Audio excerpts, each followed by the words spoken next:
नमस्कार। ओम शांति।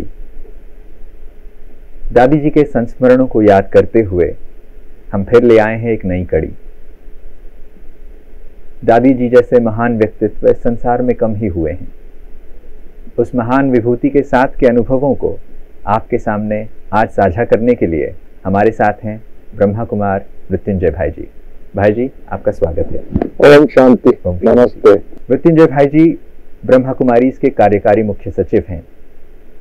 दादी जी के साथ 1982 से लेकर 2007 तक उनके अंग संग रहने का सौभाग्य उन्हें प्राप्त हुआ है। एक प्रखर वक्ता होने के साथ साथ एक कुशल प्रशासक के रूप में दादी जी से उन्होंने इन गुणों को धारण किया है। उन्हें सीखने का, उनसे पालना लेने का अभूतपूर्व सौभाग्य इनका रहा है। आइए उनसे सुनते हैं दादी जी की स्मृतियाँ। 1968 से आप इस ईश्वरीय विश्वविद्यालय से जुड़े रहे हैं, तो दादी जी के अंग संग रहने का सौभाग्य आपको मधुबन में मिला है, मगर उससे पहले भी आपके बहुत सारे इंटरेक्शंस हुए होंगे दादी जी के साथ, जहाँ पर आप मिले हैं उनसे। तो मैं आपसे जानना चाहूँगा कि दादी जी के साथ आपकी पहली मुलाकात कब हुई? मुझे दादी प्रकाशमणि जी के बारे में कोई भी बात बोलने के लिए मैं गौरव महसूस करता हूँ। जब उसको याद करता हूँ मेरे के अंदर खुशी की पारा पड़ जाता है, और मुझे उनकी जीवन की यात्रा को देखता हूँ तो मेरे जीवन में एक बहुत खुशी और उत्साह, उमंग ऑटोमेटिकली उमड़ के आ जाता है। और दादी प्रकाशमणि जी एक खुद अपने जीवन में स्वयं एक प्रकाश और मणि दोनों उनके अंदर समावेश था। खुद भी एक प्रकाश था, किसी भी बात में उसके ज्ञान की इतनी पराकाष्ठा थी और फरकने की शक्ति भी उसके अंदर इतनी शक्तिशाली थी। किसी भी व्यक्ति को सत्य और असत्य को परखने की शक्ति, न्याय और अन्याय को परखने की शक्ति, और झूठ और कपट को परखने की शक्ति, और कल्याणकारी भाव उनके अंदर उमड़ के रहता था। हर व्यक्ति के अंदर उनको उद्धार करना, कल्याण करना, उनको उनके जीवन में खुशी, उमंग, उत्साह बढ़ाना, इसके अंदर एक स्वाभाविक गुण था जी। मुझे सबसे पहले इसका मुलाकात 1969 में पांडव भवन में मेरा हुआ था, क्योंकि उन दिनों में, बल्कि मैं ज्ञान में 1968 में आया और उसके बाद में कुछ 100 साल के अंतराल में मैं पुनः माउंट आबू में आया। और माउंट आबू में आने के बाद में उन दिनों में कुमारों की भट्ठी था। दादी को कुमार का भी कहते हैं जी, दादी कुमार का के नाम, दादी कुमार के नाम से उसको ज्यादा पहचान है, क्योंकि कुमारों के प्रति उनकी बहुत प्रेम था, अगाध प्रेम था, और उनको बढ़ाने में, उनकी मार्गदर्शन करने में, उनकी शक्ति को पहचानने में, उनकी कलाओं को पहचान करके उसी अनुसार उनको ईश्वरीय सेवा में जोड़ने के उसके अंदर बहुत शक्ति थी। उसी कारण से उसको कुमार का दादी भी कहते हैं। उनको उन दिनों में मैं समझता हूँ यज्ञ में फर्स्ट टाइम एक कुमारों की भट्ठी हुआ था पांडव भवन में। उन दिनों में बहुत विकास नहीं हुआ था, परंतु थोड़ा सा पांडव वन में ही थी। उन दिनों में बाटी, उन दिनों में दादी, हम लोग नए नए थे, 1 साल की बच्चा इस ज्ञान में थे, और दादी से इंटरेक्शन करने का, क्लास सुनने का, और व्यक्तिगत मिलने का, और उससे ठोली गाने का, और उनके साथ वॉकिंग करने का आदि भी मौका मिला था जी। वो आज भी मुझे इतनी, जब घड़ी को याद करता हूँ मेरे के अंदर रोम रोम में खुशी पैदा हो जाता है। और तब से मेरा प्रथम दादी का मुलाकात कहो, मीटिंग कहो, हुआ था। और उन दिनों में दादी ऑलरेडी इस ईश्वरीय विश्वविद्यालय का मुख्य प्रशासक के रूप में कार्यरत थे, क्योंकि बाबा ने 1969 में जनवरी अव्यक्त हो गए थे, और उसके बाद में दादी ने इस संस्था की कारोबार संभाला था।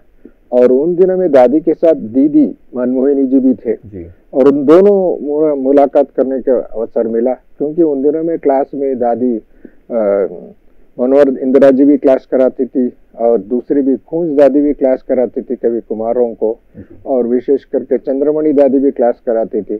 परंतु दादी से मिलना एक अनोखा अनुभव होता था, और दीदी से मिलना भी, और भी एक, उनको कम क्लास कराती थी, परंतु पर्सनल मिल करके उनके अंदर व्यक्तिगत कोई ना कोई विशेष प्रेरणा देती थी, और वो बातें मुझे बहुत खुशी का अनुभव होता है।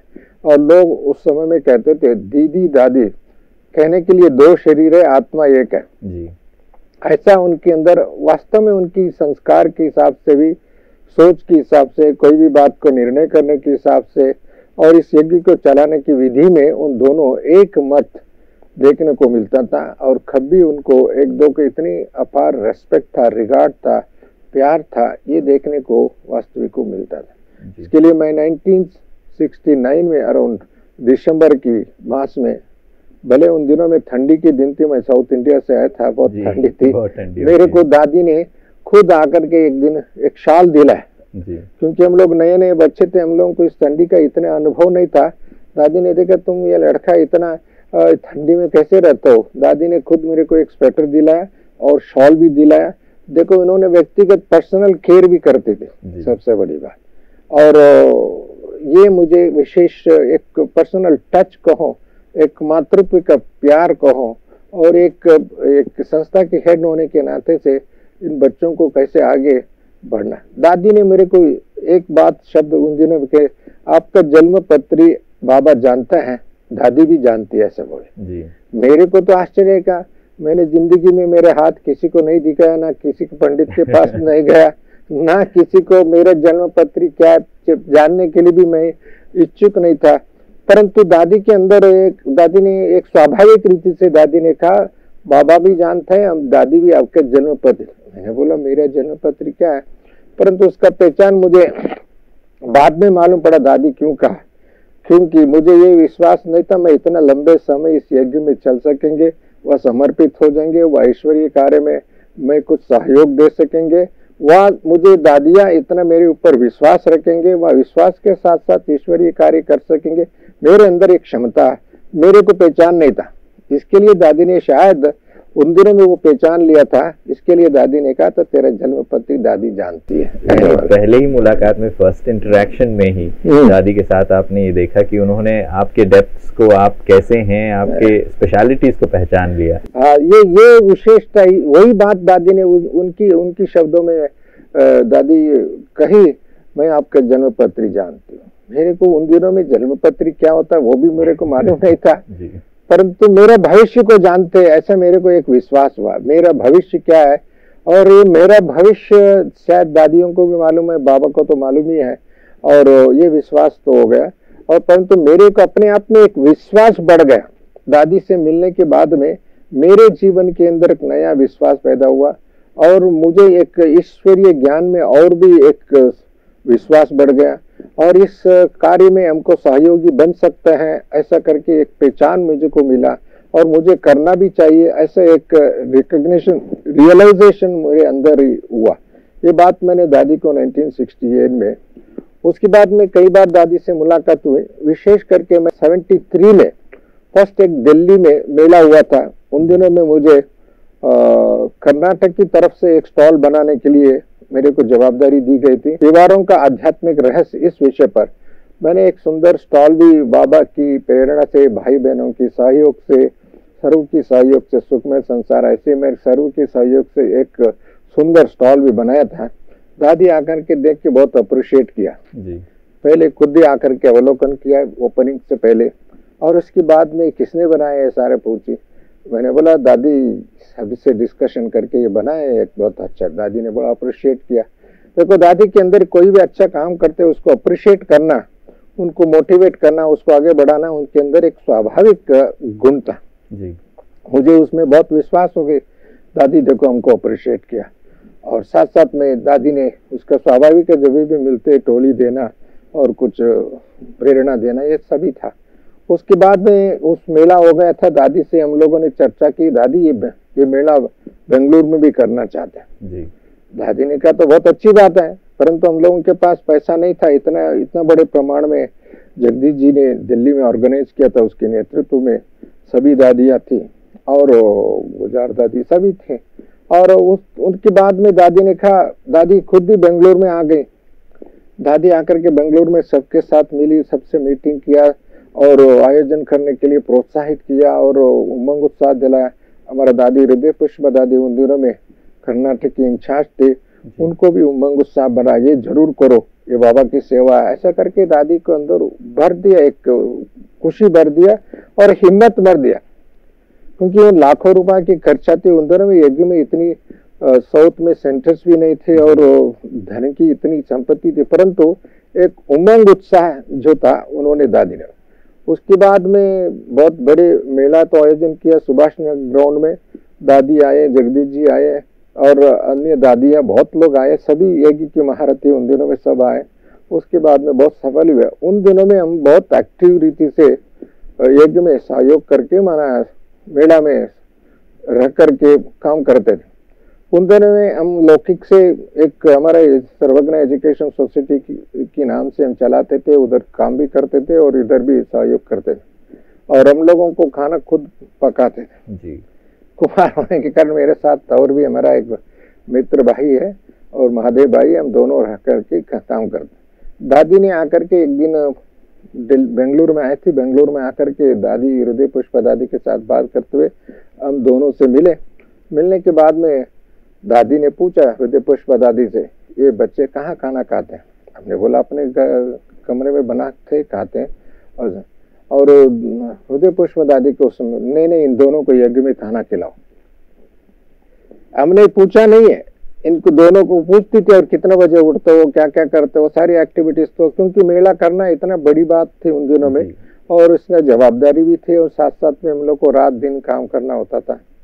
मेले की किताब छपवाना और भी पब्लिसिटी करना, बहुत हैंड्स इतना नहीं था उन दिनों में, फिर भी हम लोग करते। दादी ने खुद हृदय पुष्प दादी को कह करके इन दोनों को यज्ञ में से खाना खिलाओ जी।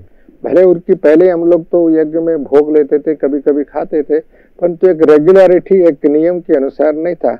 खुद ही दादी ने उस समय कही हृदय पुष्प दादी को। देन दादी ने भी कहा ठीक है, दादी कह रहे तो आप लोग दोनों इधर ही खाना खाओ और सुबह नाश्ता जो भी है यज्ञ में ही खाना खाने का आदत हो गई जी। माना ये जो आपने बात कही अभी अभी कि बिना पूछे ही चीजों को देख लेना, लोगों को संतुष्ट कर देना, एक ऐसी विशेषता है जो दादी के बारे में। ये सही बात है। देखो हम लोगों ने कोई संकल्प भी ना था, इच्छा भी रखा नहीं था हम लोग कैसे ये विधि भी हो सकता है हम लोगों को, परंतु दादी ने पहचान करके उनको यज्ञ के नजदीक लाने के लिए उनके अंदर एक प्रेरणा होती थी और परख सकती थी और उनको भविष्य को भी जान सकती थी। हम लोग अपने आप को पहचानते नहीं थे, परंतु वो भविष्य के लिए हमारा भविष्य क्या हो सकता है ये पहचाने। ये मैं दादी के अंदर बहुत कार्यक्रमों की विशेषता में मैंने देखा। और उसके बाद बेंगलुरु में और एक बार एक बड़ा कॉन्फ्रेंस किया था हम लोग विधानसभा बैंक्वेट हॉल में जी। उन दिनों में दादी आई थी। दादी आकर के देखी इतनी बड़े बैंक्वेट हॉल में विधानसभा के अंदर कॉन्फ्रेंस, इंडिया में ऐसी कोई स्थान पर विधानसभा के अंदर ही कार्यक्रम हो, उन दिनों में असेंबली हो, सीट हो और उसके अंदर ये कार्यक्रम हो, ये तो लोगों के लिए एक ड्रीम का लगता था। ऐसे ड्रीम कैसे कर दिया? मैंने बोला मेरे को मालूम नहीं, बाबा हमने तो प्रयास न किया, बाबा ने मदद किया और बाबा ने एक कार्य करा दिया।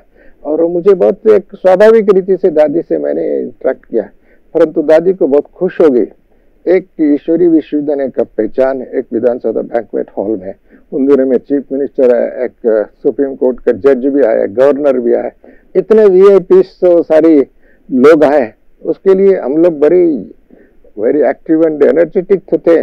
परंतु दादी ने कहा ये बच्चों के अंदर एक क्षमता है, एक बाबा के प्रति विश्वास है, उनके अंदर एक परिश्रम करने की आदत है और साथ साथ में यज्ञ के प्रति ये लोग अच्छे वफादार भी हैं। वो ये पहचान लिया दादी ने।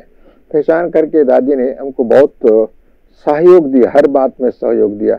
और मधुबन में मीटिंग में आने के लिए, उन दिनों में साउथ से हम लोग कोई भी मीटिंग आता था इधर, जगदीश चंद्र जी की नेतृत्व में दादी जी की अध्यक्षता में मीटिंग होता था, दादी ने बुलाती थी। उन दिनों में मेरे को इतना हिंदी भी नहीं आता था, परंतु फिर भी दादी ने नजदीक बुला करके बगल में बिठा करके कोई ना कोई बात प्रेरणा देती थी हम लोगों को, कोई ना कोई नई बात हम सुनाते थे। दादी उसको एक्सेप्ट करके बहुत अच्छी रीत से उसको दूसरों तक मना एक प्रेरित करती थी। बहुत बड़ी बात थी। इसके लिए उसके अंदर परखने की शक्ति, आत्माओं का क्षमता को परखना और उनके ऊपर विश्वास रखना, उनकी कार्यक्रम की शैली को देख करके उनके अंदर और भी भरना और उनके अंदर उनको सुझाव देना। कोई भी बात हो तो तुरंत बुला करके सुझाव देना, ऐसा करो करके कहना, ये सारी बातें मैंने दादी के अंदर बहुत बार बार मैंने देखा। उसके सिवा दादी ने कई बार अलग अलग स्थानों पर भी भेजे। मुझे सौभाग्य मिला दादी के आदेश से देश के अनेक स्थानों पर भी जाने का अवकाश मिला। दिल्ली में भी कुछ समय रहने के लिए सेवा दादी ने बुलाया। जगदीश जी ने बुलाया था, वीरवीर जी ने कहा भले जाके आओ, और उन दिनों में मैं मधुबन में नहीं था, बेंगलुरु में ही था। और दादी ने कहा मृत्युंजय भाई को जगदीश जी बुला रहे, बड़ी बात है, चले आप जाके तो पूरा सहयोग करो। मतलब हमको कहीं भी जाने के लिए दादी ने, हम लोग तो ये विशेषता थी, हम दादी से पूछ के जाते थे। कहीं भी जाना हो दादी से पूछना, दादी से आदेश लेना, और दादी की कॉन्फिडेंस को हमको ऑटोमेटिकली मिल जाता है। वो हमके लिए एक बहुत असेट था। ये जो मोटिवेशन मिलता है, उमंग उत्साह भरना है। हम भी दादी के साथ कोई भी बात है तो अंदर की बात है, बाहर की बात है, सेवा की बात है, पुरुषार्थ की बात है, सारी खुले दिल से दादी से बात करते थे, ओपनली।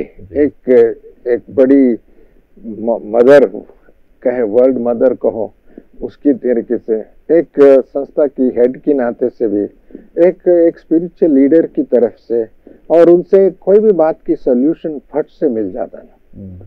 ये सबसे बड़ी बात है, उसको फट से सॉल्यूशन मिलता था। वो भी उनके साथ मैंने देखा। उसके सिवाय मैंने दादी के साथ बाद में जैसे जैसे सेवा की विस्तार होने के बाद में मुझे कई बार दादी को साउथ इंडिया में बुलाने का अवसर मिला, और कई संत बड़े बड़े सम्मेलन किया। उस संत सम्मेलन में भी गए, उनके साथ मैं एरोप्लेन में ट्रैवल किया, हेलीकॉप्टर में ट्रैवल किया, छोटे प्लेन में ट्रैवल किया, कार में ट्रैवल किया, ट्रेन में ट्रैवल किया। मैंने ट्रैवलिंग के साथ मुझे ट्रैवल करना भी एक मजा, आनंद अनुभव होता था। उसके साथ बैठे तो उसका एक चार्ज हो जाता है, ऐसा एक फीलिंग होता था। somehow we are missing now, but it was a real fact। यानी उस टाइम पे आपको इतना सब कुछ टाइम स्पेंड करने का मौका मिला, और बहुत सारी चीजें नजदीक से देखने का मौका मिला, और नेचुरली आपने बहुत सारी चीजें उनसे ली होंगी, ग्रास्प की होंगी, और बहुत सारी ऐसी चीजें जो उनसे प्रेरणा रूप में आपने नेचुरली ग्रहण किया होगा, जो उनके लाइफस्टाइल से, उनके रहन सहन से आपको मिली होंगी। मैं जानना चाहता हूँ, जब आपने इतना ट्रैवल किया सेवा के फील्ड में भी, और साउथ इंडिया जब जाना पड़ता है तो ट्रैवलिंग बहुत ही लंबा टाइम लेता है, तो इतने जो जर्नीज आपने किए हैं लाइफ के जर्नी में भी और फिजिकल जर्नीज में भी, उनसे आपको क्या प्रेरणाएं ऐसे मिली हैं जो आपने अपने अंदर ली हैं? सबसे पहले दादी के अंदर जितने भी ट्रैवल करती थी, सुबह शाम रात तक सेवा करती थी, उसके चेहरे पर कभी थकावट का फीलिंग नहीं आता। मैं थक गई हूँ ये बात कभी जिंदगी में उसके अंदर मैंने देखा ही नहीं, नंबर 1। नंबर 2, दादी के अंदर एक मुरली के प्रति बहुत विश्वास था जी। मैंने देखा कम से कम दिन में 4 बार मुरली पढ़ती थी। एक बार अमृत वेले योग करने के बाद में मुरली पढ़ कर के क्लास में आती थी, क्लास में मुरली पढ़ती थी, और शाम को 5 बजे 4:30 बजे यीशु दादी के ऑफिस में बैठ कर के दादी पहले मुरली हाथ में होती थी, बाद में एक कप चाय व मुरमुरा व कुछ ऐसी चीजें थी। तब हम लोग जाते थे कोई ना कोई दादी से राय करने के लिए व मुलाकात करने के लिए, कोई सिग्नेचर लेने के लिए, कोई ऑफिशियल कारोबार के आदि बारे में। तब दादी पहले मुरली पॉइंट्स याद दिलाती थी। वो दूसरा रात की टाइम में, सोने के टाइम में दादी को मुरली थोड़ा टाइम पढ़ करके सोना। मैं समझता हूँ इस यज्ञ में ऐसे स्पिरिचुअल टीचर कोई आज तक मैंने देखा नहीं, सच मेरे दिल से कहें। परंतु 4 टाइम डेली मुरली पढ़ना, डॉक्टर चन्ना रेड्डी जी ने दादी जी को जयपुर में सम्मान करने के लिए बुलाए थे, और हम लोग बाई चांस अनायास से ट्रेन लेट हो गया था। हम लोग रात में 11 बजे लगभग हो गया था। हम ट्रेन के एक ही कूपे में सोए थे। सोने से पहले दादी ने मुरली लेकर के बैठ गए। हम तो ऊपर बर्थ में थे, ट्रेन में जाना था उन दिनों में, फ्लाइट में नहीं था जयपुर के लिए। और मैंने बोला दादी अभी तो 11 साढ़े 11 बज गए, अभी तो आप सो जाओ ना दादी। आप सुबह से 3 बार मुरली पढ़े, बाबा के सम्मुख में अपने सारी जिंदगी बिता दिया साहब बाबा का, अभी क्या। मैंने एक फिर पढ़ रही दादी ने एक बहुत अच्छी बात सुनाई। तो दादी ने कहा मैं जिंदगी में रात में सोने से पहले बाबा को हमारा सारा हिसाब किताब समर्पित करके बता करके संकल्प में हमारा चार्ट भी बता देंगे और मुरली पढ़ करके सो जाते हैं। ऐसा लगता है मुझे बाबा के गोद में सोए। मैं बिस्तरे पर नहीं सोया हूँ, ट्रेन में नहीं सोया हूँ, घर में नहीं सोया हूँ, बाबा की गोद में सोया हूँ। ये उनकी मुख से ऐसा थी, वो सच्चाई था उनके अंदर। शी वॉज रियली योगिनी। योग का जीवन का क्या है? योग का जीवन तो बाबा कहता है ना, आपका पाँव फर्श पर नहीं हर्ष पर होना चाहिए, आपका पाँव बुद्धि रूपी पाँव इस दुनिया पर नहीं होना चाहिए। वो सचमुच उनके जीवन में अनुभव था उसके। क्षण क्षण में बाबा, क्षण क्षण में बाबा के साथ रहना उनके अंदर वो, और बाबा की अपना चार्ट को भी इसी ढंग से वो अनुभव मैंने ट्रेन में दिया। ऐसे ही एक बार हमको याद है, हम लोग बेंगलुरु टू मैसूर जा रहे थे। उन दिनों में इतनी सुविधा नहीं थी शुरू में, और उसी दिन भी ट्रेन बहुत लेट हो गया था। हम रात में सो गए, सुबह 4 बजे दादी ट्रेन में उठ करके योग में बैठी थी। अभी मैंने पूछा, दादी आप तो अभी तो रात में लेट सोएगा, लगभग 11:30-12 बजे सोए, आप तो अभी इतने जल्दी, अभी और भी आधा 1 घंटा है पहुंचने में, अभी इतने जल्दी उठ करके बैठे। एक बहुत अच्छी बात दादी ने कही, मेरे जिंदगी में कभी भूल नहीं सकते। और उन्होंने कहा, देखो इस समय में 4 बजे बाबा कहीं भी हो, हम चाहे ट्रेन में है, घर में है, मधुबर में, सेवा स्थान पर है, बाबा सबको वरदान दे रहे हैं। मैं आज की वरदान, मैं योग में नहीं बैठूं, वह बाबा को याद में नहीं बैठूं, तो वो वरदान मेरे लिए मिस हो जाए। देखो कितनी पहचान की बात है। एक दिन भी बाबा से कोई भी वरदान इस सृष्टि पर इस आत्माओं को बाबा दे रहा है, और विशेष करके जो निमित्त बनी है उनको तो विशेष मिलना ही है। और उसके अंदर ये रियलाइजेशन था, अब क्यों मिस करूं, नंबर 1। नंबर 2, दादी ने कहा, देखो हम सेवा तो जाते हैं, उधर सेवा करते हैं लोगों को, और जो सेवा के लिए जो बुला रहे हैं वो तो हमारे से पहले उठ करके दादी आएंगे करके उनके अंदर खुशी से नाच रहे हुआ, जागरूक होकर के आवाहन कर रहे। मैं जाने से पहले उनको क्यों ना बुद्धि से सकाश ना दो। बाबा आजकल भी बहुत बाबा कहते हैं सकाश दो, बुद्धि से शक्ति दो। ये बात है, मैं उन दिनों में करीब 35 ईयर्स की पहले की बात नहीं, तो 30 ईयर्स की पहले कोई भी व्यक्ति के पास जाते हैं, उनको पहले सकाश दो, उनको योगदान दो, उनको वाइब्रेशन दो। अब वाइब्रेशन की थियरी के बारे में इतनी पढ़ते हैं, परंतु वो उनके अंदर सेल्फ में स्वाभाविकता, उनको ये एक निश्चय था, हमको ये वाइब्रेशन देना जरूरी है, उससे अच्छा वायुमंडल बनता है और लोगों को और भी उत्साह बढ़ता है, ऐसा करके। ये बात मैंने ट्रेन में उसके साथ यात्रा करते हुए मैंने देखा, इसके अंदर कितना विश्वास है। हम लोग भी कभी कभी सो जाते हैं, कभी आलस्य हो जाता है, परंतु उसके अंदर ही आलस्य नहीं था। और नेग्लेक्ट करना उनके अंदर जीवन में कभी देखा, कोई भी बात को उसको लाइट में लेना वो भी नहीं। उसके अंदर हर बात को एक स्थिरता के रूप में, एक विश्वास के साथ लेती थी। इन सारी छोटी चीजों पर भी उनका अटेंशन हमेशा बना रहा। बहुत इसको वही उनकी दिनचर्या की ऊपर बहुत अट्रैक्शन।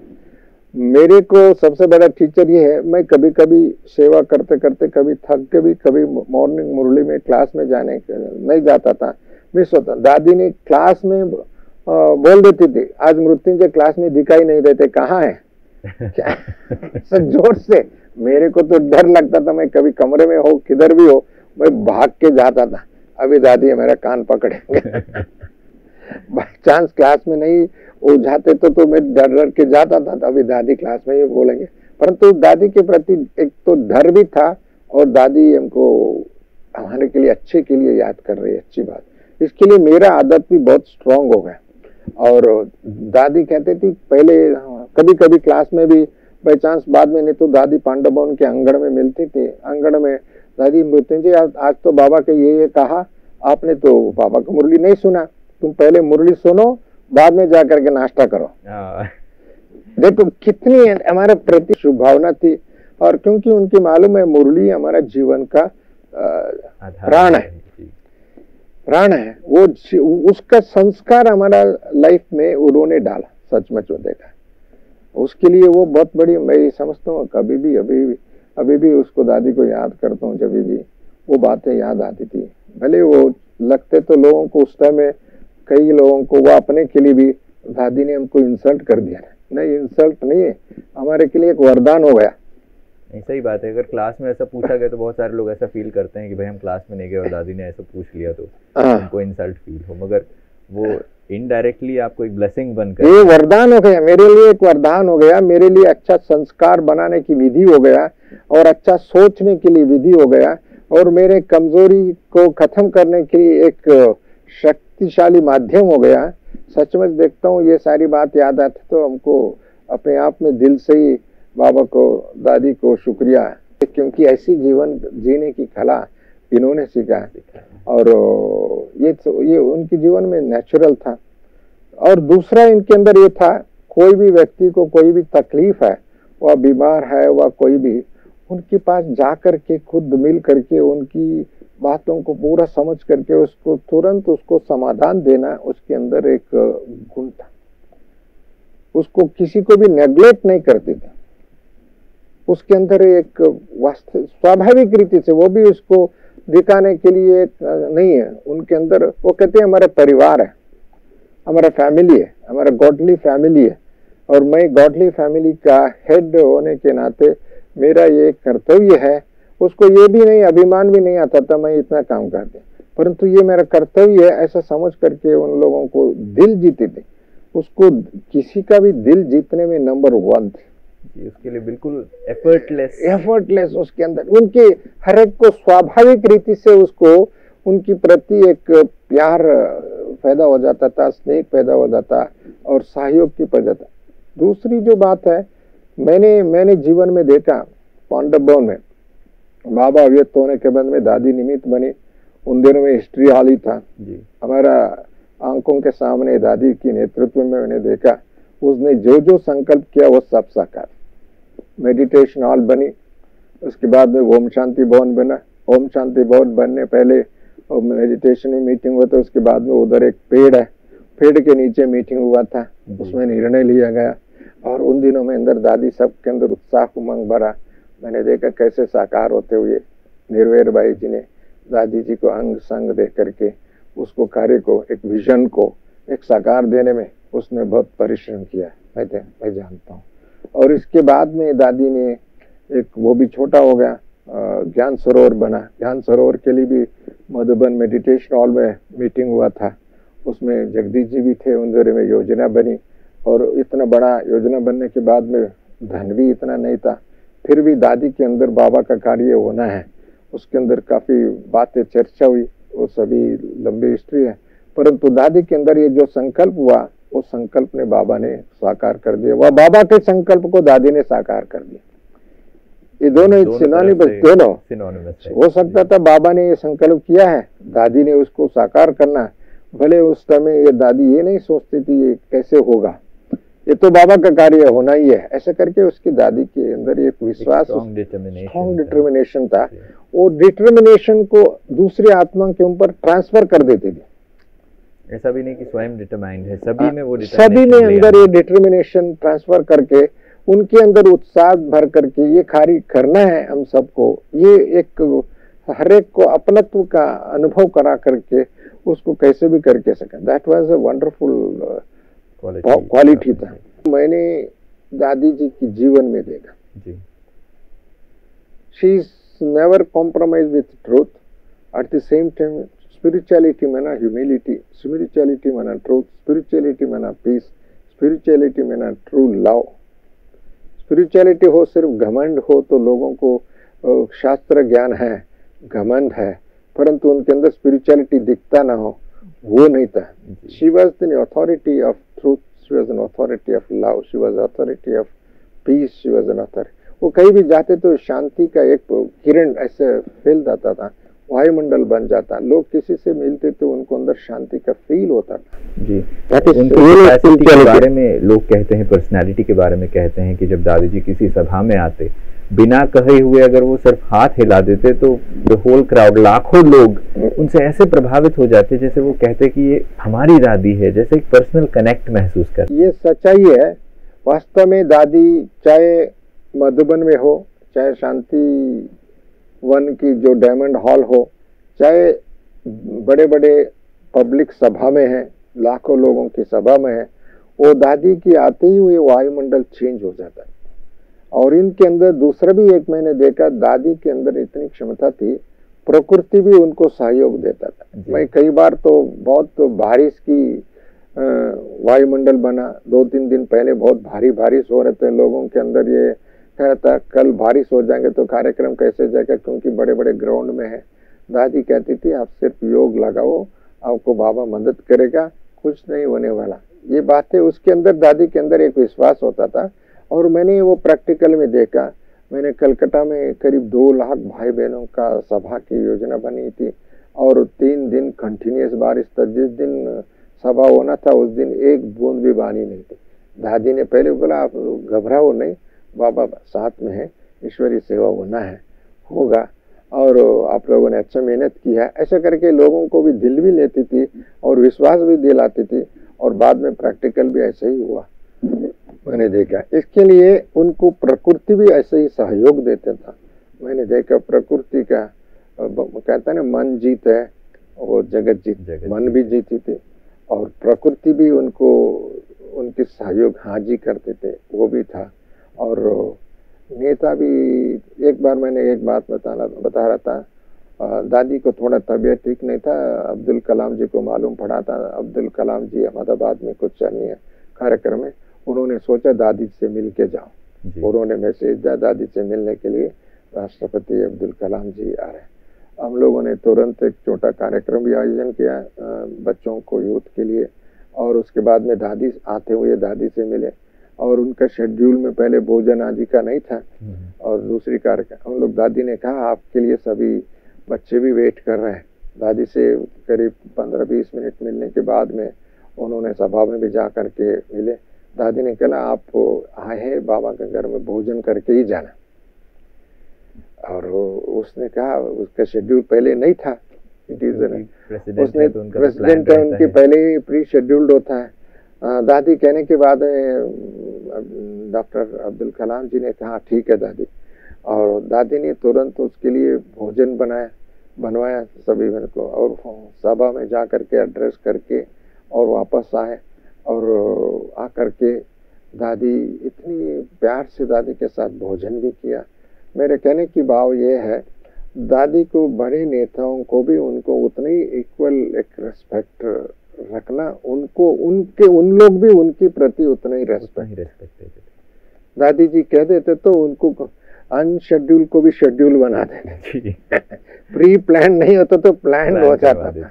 और मैंने देखा ऐसे बहुत बार मुझे ये अवसर मिले, बहुत लोगों को, चीफ मिनिस्टर को, गवर्नर को, अन्य लोगों को मधुबन में अनेक कार्यक्रम में लेके, तो नॉर्मली उनकी प्रोटोकॉल 1 घंटा बनाओ, 1.5 घंटे से ज़्यादा नहीं होना चाहिए।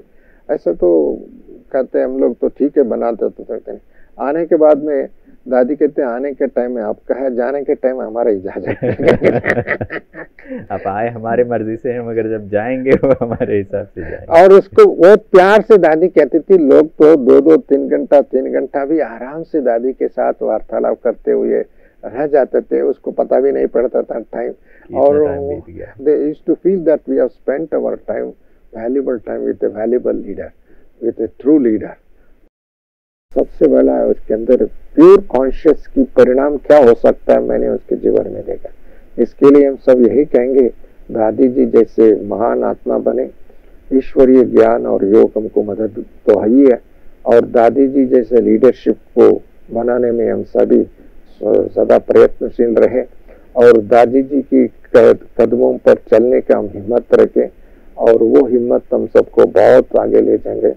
विश्वास बड़ी शक्ति है, और बाबा हम बच्चों के साथ है, दादियाँ भी सूक्ष्म में हमारा साथ है, क्योंकि उनकी शिक्षा, उनके आदर्श, उनकी सोच, उनका विजन हम सबके साथ है। इसके लिए मैं समस्त ईश्वरी परिवार के भाई बहनों को और दुनिया के लोगों को भी यही कहना चाहता हूँ, पवित्रता एक बहुत महान शक्ति है, उसका स्रोत मैंने दादी के जीवन में देखा। शांति एक बहुत बड़ा शक्ति है, वो उनके जीवन में देखा।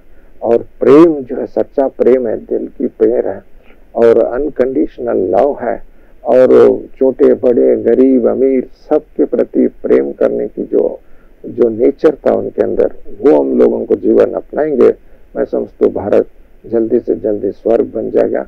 ऐसे स्वर्ग की स्थापना की कल्पना बाबा ने, दादियों ने किया है, हम उनके साथ चल करके उसकी कल्पना को साकार कर दे। यही हमारा शुभकामनाएं आप सबके लिए। ओम शांति, नमस्ते। बहुत बहुत धन्यवाद भाई जी का, जिन्होंने इतने सुंदर संस्मरण आप सभी के सामने साझा किए। और हम विश्वास करते हैं कि इन अनुभवों को सुनकर आपने भी दादी जी के साथ की अनुभूतियों को अपने आंखों के सामने सजीव होते हुए देखा होगा। इन्हीं संस्मरणों के साथ आपसे यही इजाज़त लेते हैं। ओम शांति, नमस्कार।